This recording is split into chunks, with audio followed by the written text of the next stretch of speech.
What's up, you guys? It's your boy Navari Carter, multi-award-winning graphic designer and brand strategist.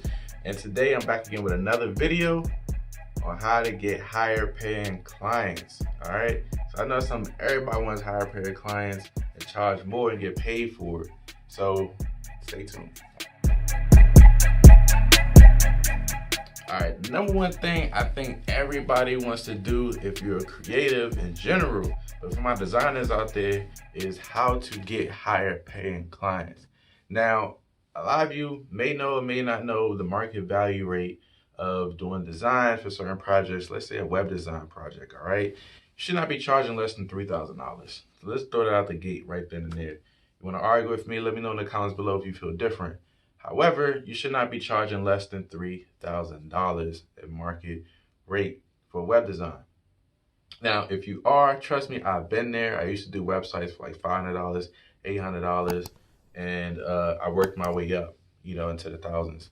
However, if you want to actually get higher paying clients, is that something you're struggling with? Don't worry. Don't feel guilty about it, though. We're going to learn something today, all right?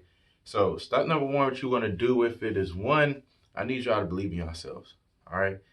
First, always start off at a mental process with it. You have to believe that you're worth more than what you're charging.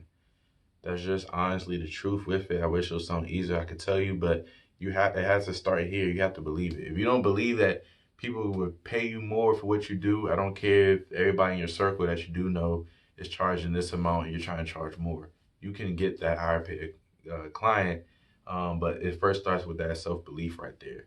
And that honestly opens the door for you to even ask for it, right? Because I know what it's like originally when I used to get told that and watch other videos online. It's like, man, ain't no way in the hell you can charge XYZ for this project or whatnot and third. Now, I'm gonna be real with you. Everybody isn't going to be able to do this because, again, you have to also be able to be bringing that same quality or value to the table, right? The higher paying clients have bigger problems. Understand that. So you have to understand those problems too. So you have to grow personally in order to reach to that point where you're attracting that as well when you start asking for it. So I understand it's a process and you cannot skip steps. So don't just jump from doing like $400 Wix websites or something real simple and then try to jump to making WordPress sites from scratch and getting a whole team involved for like, tens of $100,000. All right. Like let's be real. All right. It takes steps. You can't skip steps. Trust me. All right. Step number two, what you want to do is start solving bigger problems. Okay. Solve more problems for them. Now, a lot of times when clients come to you, they've already searched, or after you, they're going to search for other designers for that same project, to see who they want to go with, at the end of the day. And a lot of times, if they don't have trust in you, or they don't see the value you're bringing to the table for what you charge, or then they're kind of iffy about work or going with you, maybe because they don't even know you, or sometimes it can be based off price.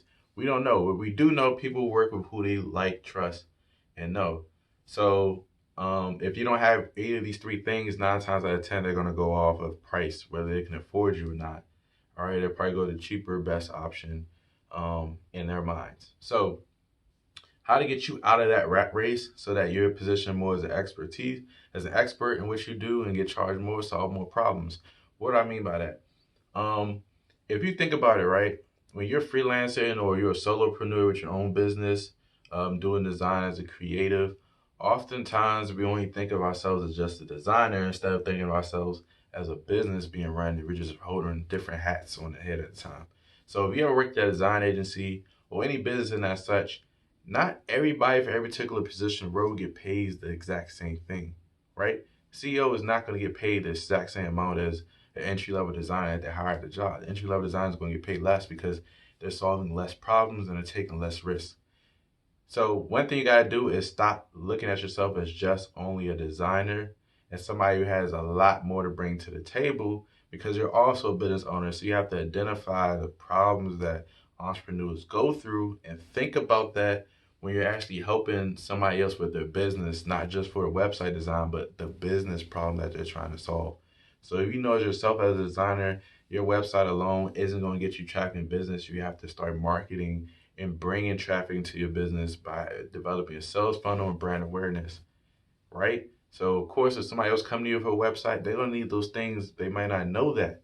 Being that you have already done it in your business, you can think in third person for them and say, like, you know, you're going to need X, Y, and Z also in order to accomplish that, right? And then you can start upselling. That would start separating you from other people, all right? So hopefully you guys found value in this video. I hope it helped you. If so, go ahead and let me know your thoughts in the comments below on this video, and let me know some of the challenges and struggles that you're dealing with in your freelance career, or even as a designer, period. If you're even starting a business as well, let's talk about it in the comments below. Go ahead and like this video, subscribe, and turn on notifications. And if you're digging this shirt, let me know how you feel about this shirt, I had to bring something new for the brand, you know what I mean? So if you guys are digging it, let me know in the comments below too. And until next time, if it's not simple, it's not intuitive, and I'm out.